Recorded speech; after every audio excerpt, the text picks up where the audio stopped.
میاں بیوی کو ایک بستر پر سونے کا ثواب۔ حدیث نبی صلی اللہ علیہ وآلہ وسلم ہے کہ میاں بیوی کو ایک بستر پر سونے کا کتنا اجر و ثواب ملتا ہے۔ مرد کا اپنی بیوی کے ساتھ اکٹھے ایک بستر میں سونا۔ بسم اللہ الرحمن الرحیم۔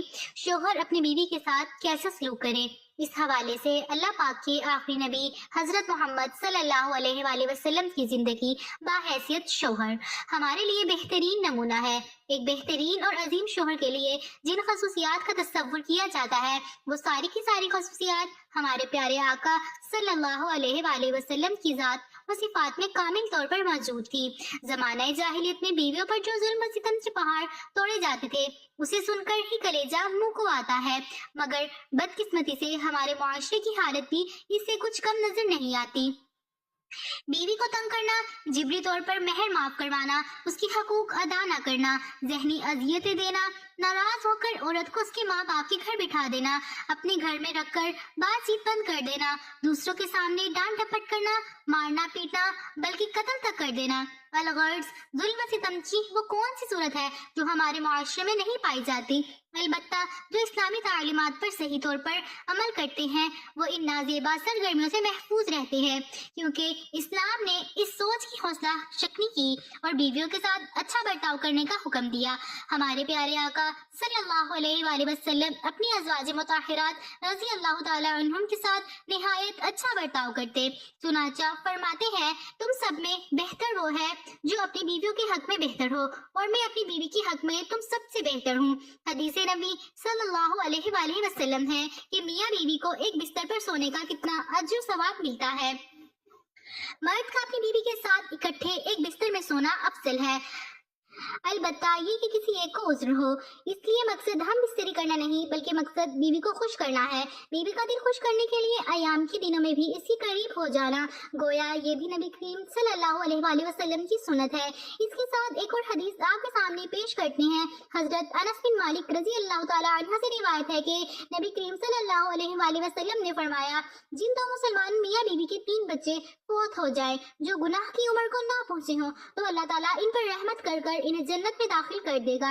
حضرت سہیل بن سعد سعدی رضی اللہ تعالی عنہ سے روایت ہے کہ حضرت عمیر رضی اللہ تعالی عنہ حضرت عاصم بن عدی رضی اللہ تعالی عنہ کے پاس آئے اور کہا مجھے رسول اللہ صلی اللہ علیہ وآلہ وسلم سے یہ بات پوچھ کر بتائیں کہ اگر کوئی شخص اپنی بیوی کے ساتھ کسی غیر مرد کو گناہ میں ملوث دیکھے اور غصے میں آ کر اسے قتل کر دے تو کیا اسے قصاص میں قتل کیا جائے گا، ورنہ وہ کیا کرے؟ حضرت عاصم رضی اللہ تعالی عنہ رسول کریم صلی اللہ علیہ وآلہ وسلم سے یہ مسئلہ دریافت کیا تو رسول اللہ صلی اللہ علیہ وآلہ وسلم نے اس قسم کے سوالات کو ناپسند فرمایا۔ بعد میں حضرت عمیر رضی اللہ تعالی عنہ حضرت عاصم رضی اللہ تعالی عنہ سے ملے تو ان سے دریافت کیا اور کہا تم نے کیا کیا؟ انہوں نے کہا کہ ہوا یہ ہے کہ تجھ سے مجھے بھلائی نہیں پہنچی۔ میں نے رسول اللہ صلی اللہ علیہ وآلہ وسلم سے مسئلہ دریافت کیا تو آپ نے سوالات کو ناپسند فرمایا۔ عمیر رضی اللہ تعالی عنہ نے کہا اللہ کی قسم میں ضرور رسول اللہ صلی اللہ علیہ وآلہ وسلم کی خدمت میں حاضر ہو کر یہ بات پوچھوں گا۔ چنانچہ وہ رسول اللہ صلی اللہ علیہ وآلہ وسلم کی خدمت میں حاضر ہوئے تو معلوم ہوا کہ آپ پر ان کے بارے میں وحی نازل ہو چکی ہے۔ آپ نے ان دونوں میاں بیوی میں لعن کر دیا ہے۔ عمیر رضی اللہ تعالی عنہ نے کہا اللہ کی رسول اگر اب میں اس عورت کو گھر لے جاؤں تو اس کا مطلب یہ ہے میں نے اس پر جھوٹا الزام لگایا ہے۔ چنانچہ انہوں نے رسول اللہ صلی اللہ علیہ وآلہ وسلم کے حکم دینے سے پہلے ہی اس عورت کو طلاق دے دی۔ پھر لعن کرنے والوں میں یہی طریقہ جاری ہو گیا۔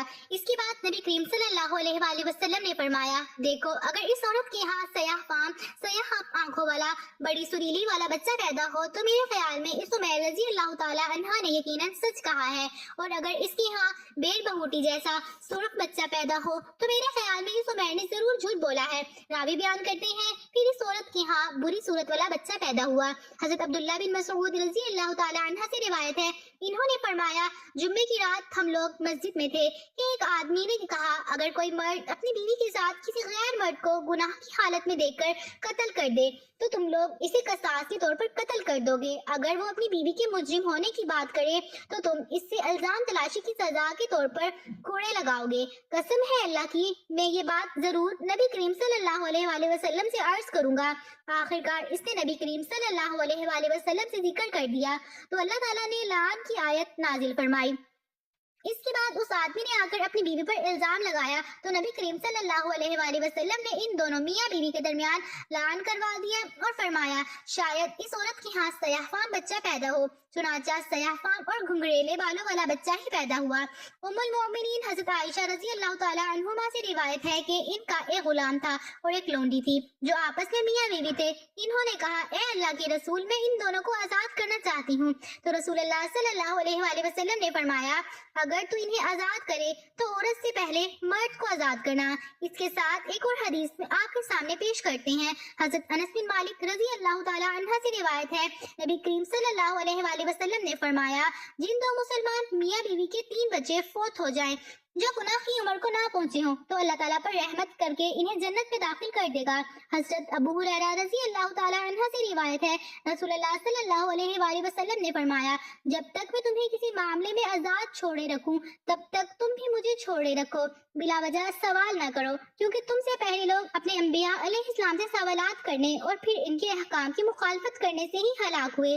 لہٰذا جب میں تمہیں کسی کام کا حکم دوں تو حسب ہمت اس کی تعمیل کرو، اور جب کسی کام سے منع کر دوں تو اس سے رک جاؤ۔